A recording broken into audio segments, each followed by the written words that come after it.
సాహితీ మిత్రులకు నమస్తే. కాంతి నల్లూరి కథల ఛానల్కు స్వాగతం. కార్మిక కర్షక మహిళల కథల సమాహారంలో వెన్నెల పూదోట కథను విందాం. పిల్లలను, విద్యను, పుస్తకాలను ప్రేమించే మంచికంటి వెంకటేశ్వర రెడ్డి గారి పాఠశాలను గురించిన కథల రూపమే ఈ కథ. మంచికంటి దాదాపు 50 కథలు, 3 నవలలు, 4 కవిత్వ పుస్తకాలు తీసుకొచ్చారు. అనేక కథలకు పలు బహుమతులు వచ్చాయి.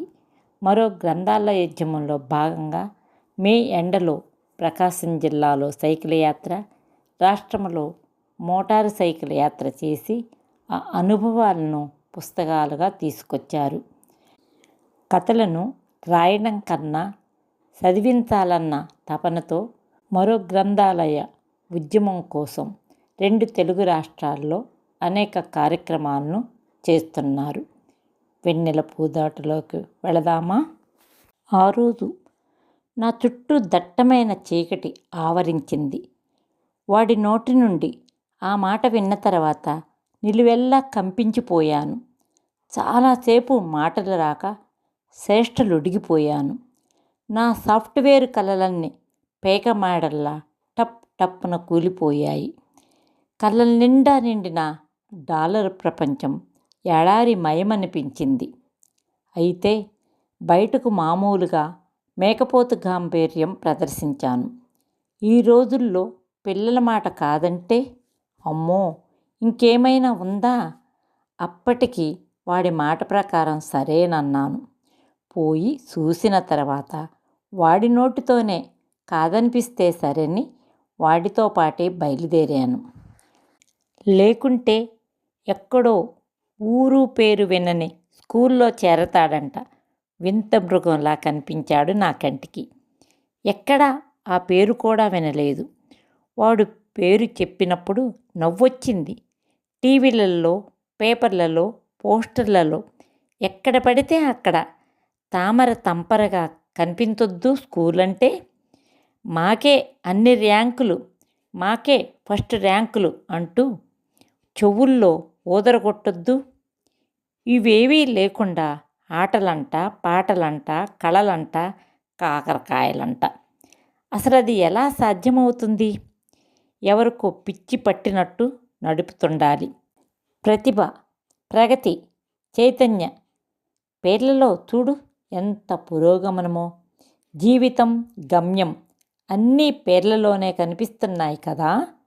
అక్కడ చేరితే ఆహారం బదులు పుస్తకాలే కదా తినిపించేది. అసలు వేరే ధ్యాసే ఉండదు కదా. ర్యాంకర్లనైతే ఖైదీల్లా బంధించే కదా చదివించేది. ఇవన్నీ చూచిన కళ్ళతో దాన్ని చూస్తే వాడే అడ్డంగా తల ఊపేస్తాడు. ఎవడో తలమాసినవాడు చెప్పాడని చీకట్లోకి నడిపిస్తున్నాడు. ఎంత దూరం వచ్చామో, ఇంకా ఇంకా పోతానే ఉన్నాం. ఆకాశ ఆర్మ్యాలన్నీ దాటాము. దేదీప్యమానమైన వీధులెన్నో దాటాము. నగరం ఎక్కడో తొంగి చూస్తుంది. అయినా ఇంకా ఇంకా ముందుకే సాగుతున్నాం. పోయే కొద్దీ భయం వేయసాగింది. ఈ పుడింగి చదవడానికి ఎక్కడా స్కూలే దొరకలేదు. పోయే కొద్దీ ఇళ్ళన్నీ మాయమవుతున్నాయి. మనుషులే కనిపించడం లేదు. పొలాలు దర్శనమిస్తున్నాయి. డాలర్లలో నుండి చిల్లర్లోకి తొంగి చూస్తున్నట్టుంది. ఎక్కడో సుదూర తీర ప్రాంతాలకు చేరాక చుట్టూ విసుగు ఆవరించి ప్రశ్నార్థకంగా చూశాను. వాడు మిణుగుర్లు రాలుతున్న కళ్ళతో వెలుగులు పూయిస్తూ ముందుకు చూస్తున్నాడు. చుట్టూ పచ్చని చీరలు చింగారించుకున్న పంట పొలాలు గాలికి తలలూపుతూ ఆహ్వానం పలుకుతున్నాయి. కానీ స్కూలు జాడే లేదు. ఇంకొంత ముందుకు పోయాక మళ్ళీ వాడి వంక చూశాను. అదిగదుగో ఆ వెలుగు జిలుగుల ముత్యాల పందిరే అంటూ 4 వెలుతురు పూలు రాల్చాడు. నాకు నవ్వాగలేదు. చిట్టడివిలో ఒంటరి శిథిల భవనంలా కనిపిస్తున్నా అది ఒక స్కూలా? స్కూలంటే ఎలా ఉండాలి? ఎన్నో అంతస్తులు, ఒకదానికొకటి పెనవేసుకుని ఉండాలి. ఆడ వాసనలతో, మగ పరిమళాలతో రకరకాల రంగురంగుల మేడలు గాలిలో వేలాడుతూ ఉండాలి కదా. హైటెక్ డీలక్స్ బస్సులు ఆవరణంతా నిండి ఉండాలి కదా అంటూ ముఖం చిట్లించాను. చూస్తావు కదా అన్నట్టున్న వాడి భరోసా చిరునవ్వుగా మారి పెదాలపై నుండి మెరుపు తీగల నా ముఖాన్ని తాకింది. చాలామంది నాలాగే పిల్లల్ని వెంటబెట్టుకుని సంతోష తరంగాల్లాగా కదులుతున్నారు. వెలుతురు వనంలోకి అడుగు పెడుతున్నట్లుగా నడుస్తున్నారు. తనువంతా పలవరింతతో పులకించిపోతూ వడివడిగా అడుగులేస్తున్నారు. నిజమే, దగ్గరకు పోయే కొద్దీ ఏదో వింత కాంతి దారంతా ప్రవహిస్తూ ఉంది. హరితవనాలు చేతులు సాసి రమ్మన్నట్టుగా ఆహ్వానం పలుకుతున్నాయి. పొగమేఘం లాంటిదేదో మైకంలా కమ్మేస్తుంది. గాలిలో నుండి ఏదో అదృశ్య శక్తి మురళి ఊదుతూ సమ్మోహనపరుస్తున్నట్టుగా ఉంది. ఆ గానం నలుదిశలా మారుమోగుతున్నట్టు మనసు, దేహము ఊహల్లో తేలిపోతున్నట్టు అడుగులు తడపడుతున్నాయి.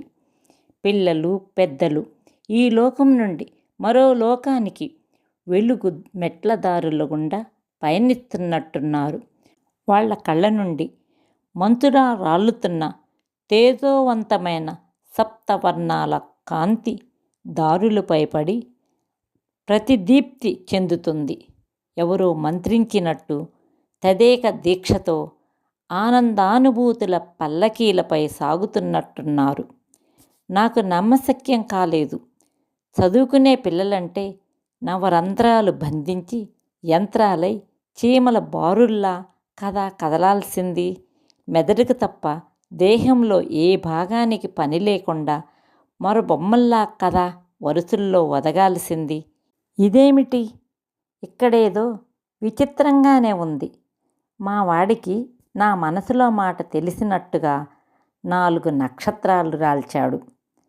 ఆ సమ్మోహనాకరమైన వెలుగు వెన్నెల్లో తేలిపోతూనే ఆ సరిహద్దులు తొక్కాము. ఒక్కసారిగా ఎక్కడ్నించో పరిగెత్తుకొచ్చిన వసంతం మమ్మల్ని కమ్మేసింది. మనసంతా మువ్వల రవళి మోగింది.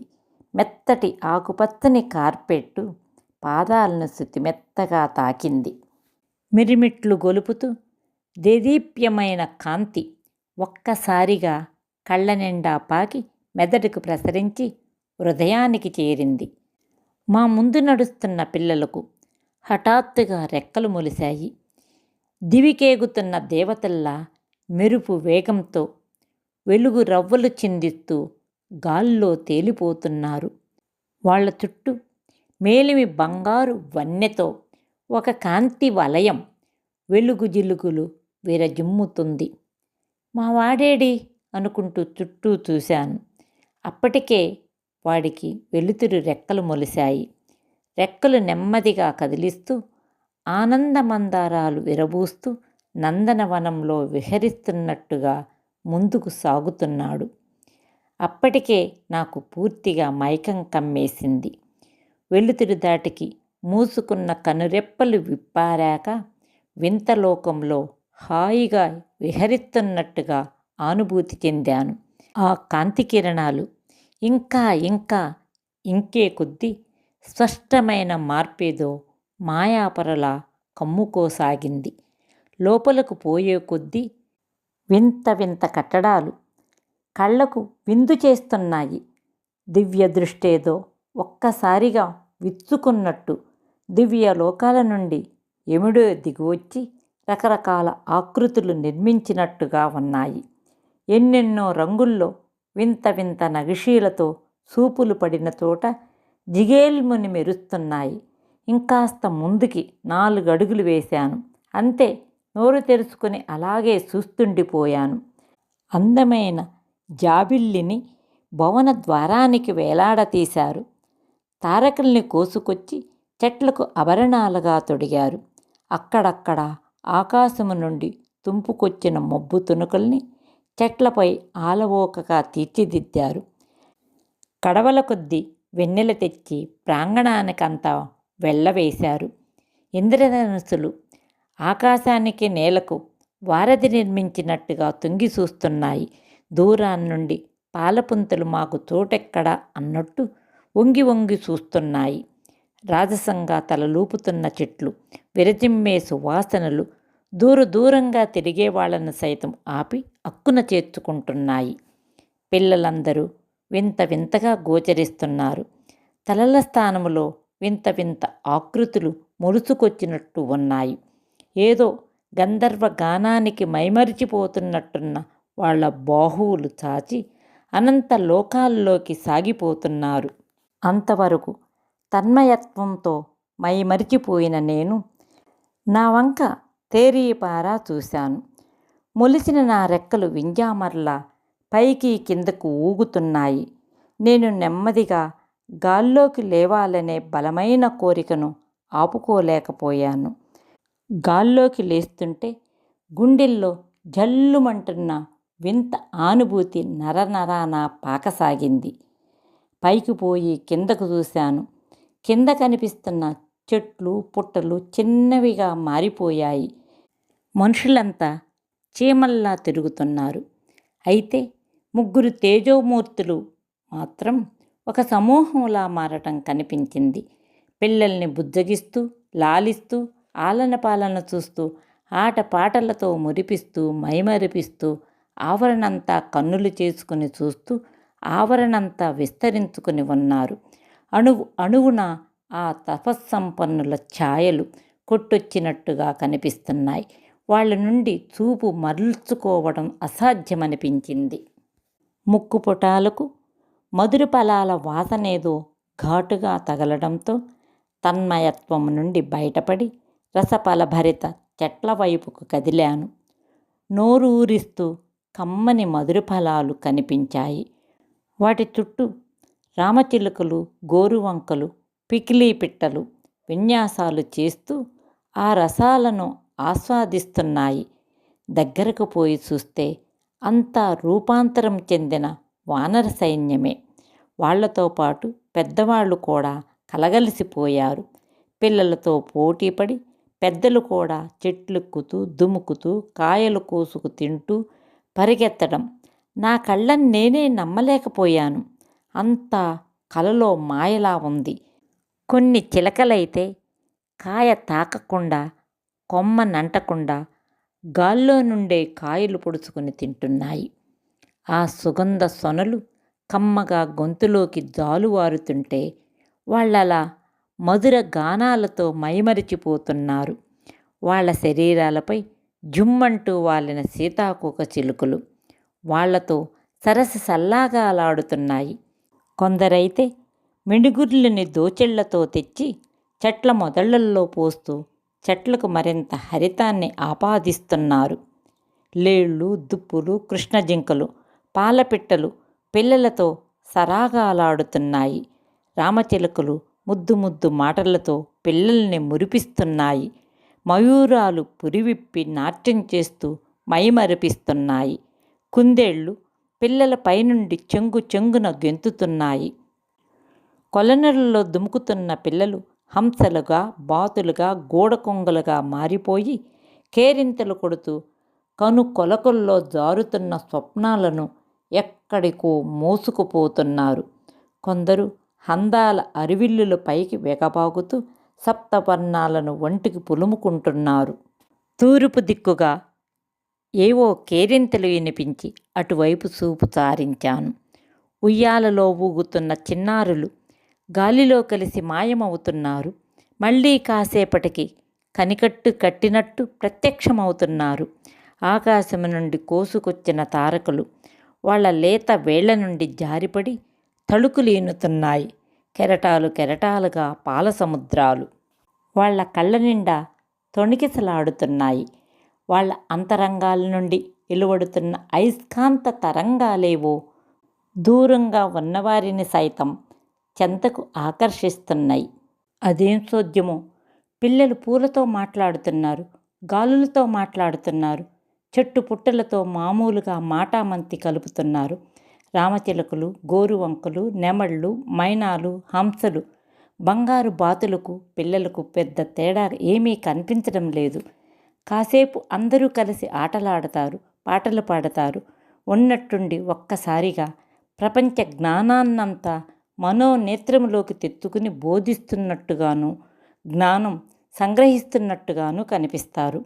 ఆరుబయటే ఇలా ఉంటే జ్ఞానామృతాన్ని మదించే లోపల ఇంకెంత అద్భుతంగా ఉంటుందో అనుకుంటూ రెక్కల్ని సుతారంగా ఆడించుకుంటూ అలా అలా తేలిపోతూ తరగతి గదులకేసి సాగిపోయాను. అంతే, కనురెప్పలు చలనాన్నే మరిచిపోయాయి.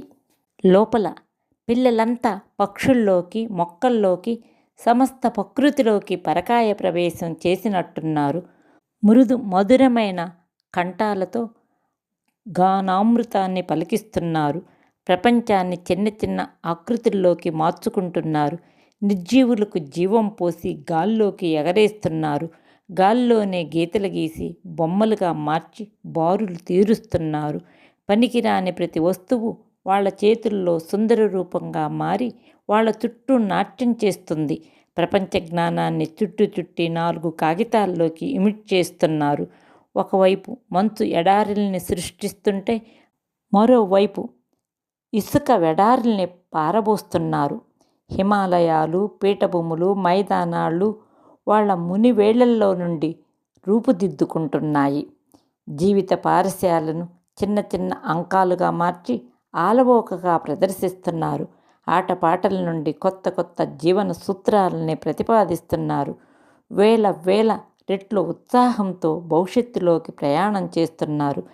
ఏ ఒక్కరి కళ్ళల్లోనూ విసుగు, విరామమన్నమాట మచ్చుకైనా కనిపించటం లేదు. తరగతి గదుల లోపల కళకళలాడే వాళ్ళ కళలను వేలాడదీస్తున్నారు. ఆ కళల నుండి కొత్త కొత్త ఆవిష్కరణలు పుంతలు తొక్కుతున్నారు. సప్త స్వరాలు మీటుతున్న వాళ్ళ దగ్గరకు పోయి పలకరిస్తే ఆరిందల్లా భవిష్యత్తుని ప్రయోగాలతో సహా వివరిస్తున్నారు. జవం, జీవం తొణికిసలాడుతున్న వాళ్ళ కళ్ళ నుండి మిరుమిట్లు గొలిపే భవిష్యత్ కాంతి ధారగా ప్రవహిస్తుంది. చిన్న చిన్న బుడతలైతే పాఠాలలోని పాత్రలోకి బుడుంగున మునిగిపోతున్నారు. వాటి హావభావాలతో పైకి తేలుతున్నారు. ఏ తోట్రుపాటు లేకుండా రూపకాలను ప్రదర్శిస్తున్నారు. ఒక చిన్నారి లేచి అక్కా అక్కా అంటూ టీచర్ని తట్టి పిలిచి, నేను చనిపోతే ఈ ఆవరణలో ఏదో మూల పూడ్చేయండంటూ వలవలా ఏడ్చింది. టీచరు చిరునవ్వుతో ఆ చిన్నారిని ముద్దాడింది. నా కళ్ళల్లో నుండి 2 కన్నీటి బొట్లు రాలాయి. ఒక పూమొగ్గలేసి రాత్రిని చీకట్లోకి, చీకటిని వెలుగులోకి వంపేయడమెలాగా అని ఆమెను అడిగింది. అదేంటర్రా అలా అడుగుతారు, మీరే అన్వేషించి తెలుసుకోవాలి కదా అంటూ సూర్యుడిని మేకులతో గోడకు దిగ్గొట్టడంలో లీనమైపోయింది. అప్పటికప్పుడే మిరుమిట్లు గొలిపే నెలవంకలను ఏరుకొచ్చి చీకటి చిత్తరువును చెరిపివేసే ప్రయత్నంలో నిమగ్నమైపోయారు వాళ్ళు.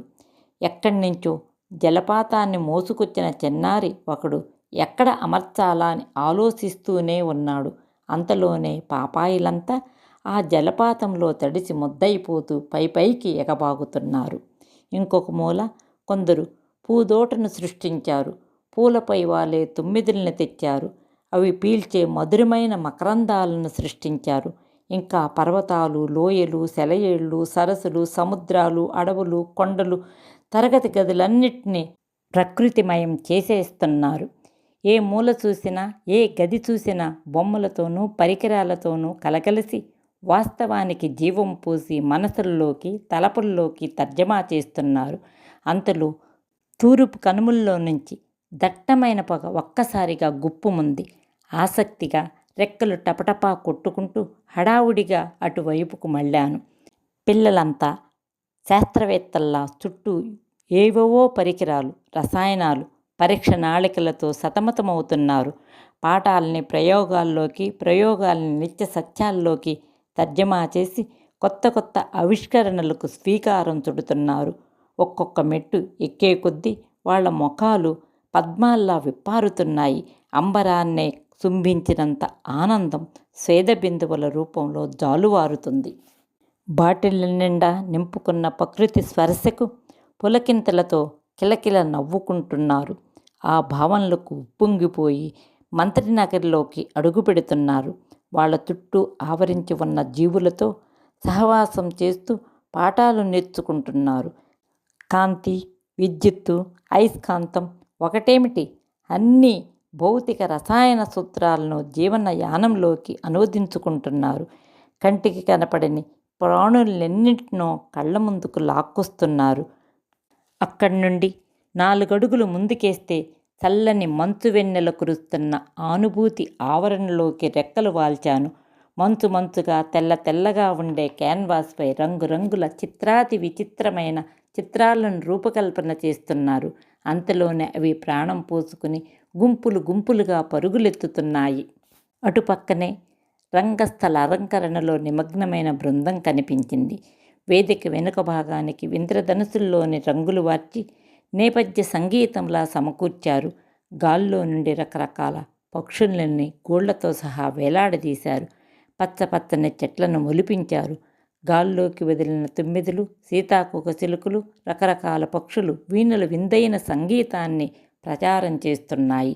అంతలోనే రంగస్థలంపై సంచలనం మొదలైంది. ఒక్కొక్కరు ఒక్కొక్క రకమైన నాట్యాన్ని ప్రదర్శిస్తున్నారు. కొందరు దివిటీలు నోటపట్టి రకరకాల విన్యాసాలు చేస్తున్నారు. కొన్ని బృందాలు జీవిత సత్యాలని వాళ్ళ అవగాహన నుండి ప్రదర్శిస్తున్నారు. ఆటలు, పాటలు, నృత్యాలు, విన్యాసాలతో ఆవరణంతా మారుమోగిపోతుంది. ఎన్నో దూరాలను అన్వేషిస్తూ పోతున్నారు. ఆ అన్వేషణలో ఎన్నో మార్గాలకు దారులు గీస్తున్నారు. రంగురంగుల మాయా ప్రపంచాన్ని కన్నుల ముందే సాత్కరింపజేస్తున్నారు. వేదికపై నుండే రకరకాల గమ్యాలు సూచిస్తూ మెట్లు చెక్కుతున్నారు. వాటిపై ఎగబాగుతూ మరో లోకాన్ని కలలుగంటున్నారు. టీచర్లు, పిల్లలు, వాళ్ళు సృష్టించిన ప్రాణులు అందరూ కలిసి విజ్ఞానాన్ని, వినోదాన్ని, మానవ స్పర్శని భవిష్యత్తులోకి తోసుకు వెళుతున్నారు. ఆ పక్కనే పున్నగపూల చెట్టు కిందకు యోగి దీక్షలో ఉంటే చిగురు మొగ్గలంతా చుట్టూ గుమిగూడారు.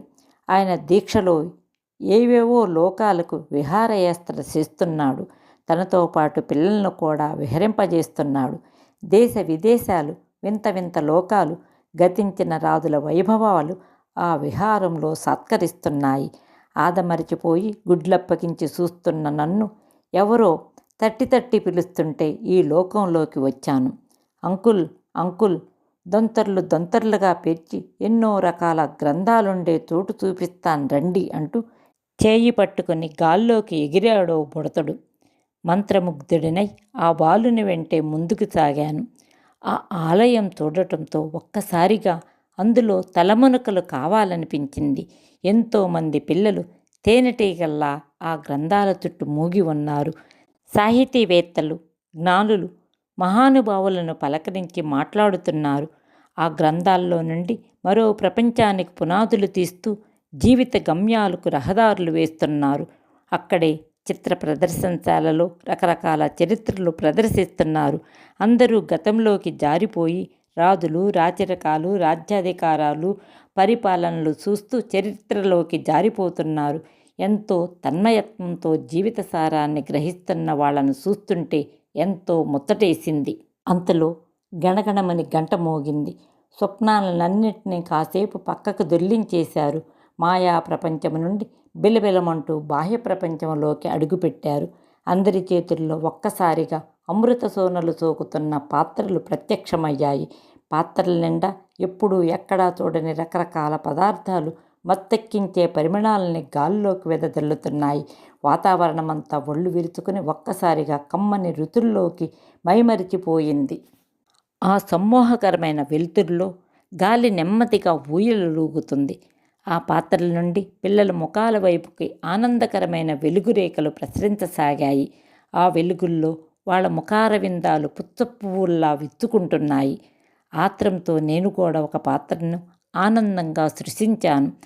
నరాన పాకిన విద్యుత్తు తనువంతా విస్తరించింది. ఎప్పుడూ తెల్లని మల్లెపువ్వు లాంటి పదార్థాలు చూసే కళ్ళకు మిరుమిట్లు గొలిపే వెలుగు ఆవరించిన సంభరంలో కళ్ళు మూతల పడ్డాయి. నెమ్మదిగా ఒక్కొక్క స్పూను గొంతులోకి వంపుతుంటే కమ్మని పాట వీణులు విందుగా వింటున్నట్టు, మురళీగానం సమ్మోహనమై జీవన రాగాల్ని శృతి చేస్తున్నట్టు ఆనందానుభూతి చెందాను. కడుపు లోపల తేలి మబ్బులు కమ్ముకుంటున్నట్టు, చెవిలో రహస్య సంగీతాన్ని శృతి చేస్తున్నట్టు ఒక మధుర రాగాలాపన మనసు పొరల్లో నిక్షిప్తమైపోయింది. చదువు సంధ్యల్లో ఆహారము విహారము ఒక భాగమవుతున్నాయంటే నమ్మశక్యం కాలేదు. చదువంటే 4 గోడల మధ్య పుస్తకాల్లో పురుగుల్లా బందీలైపోవడమనే నా దృష్టికోణం ఈ రోజుతో దిక్కును మార్చుకుంది. హమ్మమ్మ! ఎంత మాయ, ఎంత మోసం, ఎంత దగ! ప్రపంచాన్ని ఆనందంగా తనివిదీర అనుభవిస్తూ జీవితాన్ని అన్వయించుకుంటూ నేర్చుకోవాల్సిన బాల్యాన్ని వెట్టిచాకిరి కింద కర్కశంగా నలిపేస్తున్నారే. సృజనక్రియగా సాగాల్సిన చదువుని బజారు వ్యాపారంగా మార్చేశారే. పుచ్చపువ్వులా విరబూయాల్సిన జీవితాలని మల్లెల సువాసనలా పరిమళించాల్సిన బాల్యాన్ని చీకటి గదుల చిల్లర వ్యాపారంగా మార్చేస్తున్నారే. వాస్తవం తెలియని ఎందరో బిడ్డల్ని చదువుల వ్యధశీలకు బలిపెడుతున్నారు అనుకుంటూ ఆ స్వప్న రాగ లీలల నుండి బయట ప్రపంచంలోకి అడుగు పెడదామని ప్రయత్నించాను. అంత తొందరగా ఓడబెరుక్కు రావడం సాధ్యం కాలేదు. తల విదిలించి మనసుని మమతని బలవంతంగా లాక్కొచ్చి మా వాడి కోసం చూశాను. ఎక్కడా చుట్టుపక్కల కనిపించలేదు. వెతగ్గా ఎక్కడో పూ పొదరింట్లో సువాసనలు వెదజల్లుతూ కనిపించాడు. వెండి వెన్నెల్లా మెరుస్తున్న రెక్కలతో ఇంకా విహరిస్తూనే ఉన్నాడు. ఈ లోకమేమిటో తెలియనట్టు మన ధ్యాసే లేని వాడి దగ్గరికి పోయి నెమ్మదిగా పిలిచాను. రహస్యంగా చేత్తో పిలిచి ఏవేవో ఊసులు చెబుతున్నాడు. రమ్మని రెక్క పట్టుకుంటే రావడానికి ఇష్టం లేనట్టు మొహం చిట్లించాడు. చివరికి నా బలవంతాన తప్పదన్నట్లు రెక్కలు విదుల్చుకుని నా వైపుకు కదిలాడు. మెరుస్తున్న కళ్ళల్లోకి చిరు దరహాసంతో మునిగిపోయిన నా పెదవుల వైపు చిలుపుగా చూస్తున్నాడు. వేల చందమామలు ముసిరిన వాడి ముఖం వైపు చూస్తూ చిరునవ్వు నవ్వాను. అర్థమైందిలే అన్నట్లు వాడు ముసిముసి నవ్వులు రువ్వాడు. ఇద్దరం స్వప్నలోకాల కట్లు విప్పుకుంటూ గాల్లో తేలుతున్న మేము భూమార్గం పట్టాము. పచ్చని పచ్చికపై మంచు బిందువులు వాలినట్టు హాయిగా మెత్తనైన మృదు స్పర్శ పాదాలను పునీతం చేసింది. నెమ్మదిగా అడుగులో అడుగు వేసుకుంటూ వదల్లేక చూపుల్ని ఓడబెరుక్కుని అనుభవాల్ని గుండె నిండా నింపుకుని ప్రాంగణం నుండి బయట అడుగుపెట్టాం. ఒక్కసారిగా దేహమంతా పెనుకంపానికి గురైంది. రెక్కలు మటుమాయమయ్యాయి. క్రమక్రమంగా దేహం స్వాధీనంలోకొచ్చింది. శరీరం క్రమంగా బయట ఉష్ణానికి కాలుష్యానికి మసిబారిపోసాగింది. ఉసూరుమనే ముఖంతో వెనక్కి తిరిగాము. ఆ తలపులతో ఆ పిలుపులతో పోల్చుకుంటే బయట కృత్రిమ వాతావరణానికి ఎంతో తేడా స్పష్టంగా అర్థమైపోతుంటే మనసంతా ఆందోళనతో నిండిపోయింది. మా వాడు మాత్రం తిరిగి వచ్చే తలంపుల్లో మునిగిపోయి రెక్కలు లేకున్నా ఎగురుతూనే నడుస్తున్నాడు. విజయవాడలోని పోరంకిలో ఉన్న వికాస విద్యావనం స్ఫూర్తితో రాసిన కథ. ఫిబ్రవరి మార్చి 2006 అరుణతారలో ఈ కథ అచ్చయింది. మిత్రులారా, ఈ కథ నచ్చితే లైక్ కొట్టండి, కామెంట్ పెట్టండి, షేర్ చేయండి. నా ఛానల్ను సబ్స్క్రైబ్ చేయండి. చేస్తారు కదూ?